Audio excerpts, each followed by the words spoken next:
A woman made passionate sounds in a restaurant. Her burning inner heat caused her body to writhe continuously. In an instant, she became the center of attention in the entire establishment. Suddenly, the woman displayed an expression of extreme agony. Then she died right there in the restaurant. Afterward, investigators arrived at the scene. The woman remained in the same position as when she died. She lay face up with her mouth wide open, her fingers frozen in an extremely bizarre position.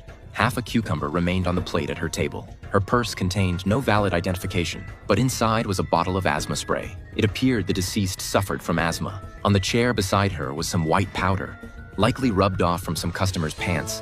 The restaurant staff told the investigator he had never seen such a disgusting girl, making those sounds in a public place as if no one else existed. The male server told the investigator a man had originally accompanied the deceased. When the deceased began moaning, the man took advantage of the chaos to leave. He was approximately the same age as the deceased, with a dinosaur tattoo on his arm. After the autopsy, the medical examiner discovered dozens of crying faces had been drawn on the woman's body with highlighter.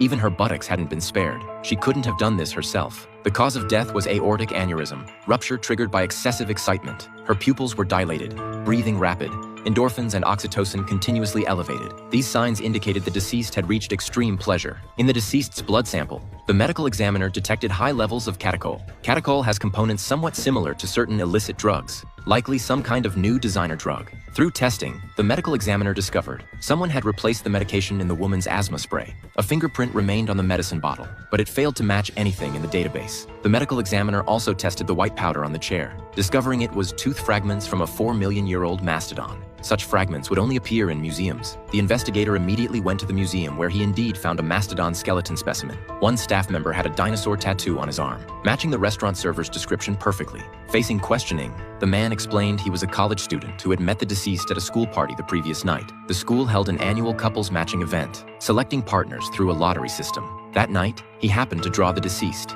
Ellen. He walked into the room and kissed Ellen directly, but Ellen shyly pushed him away.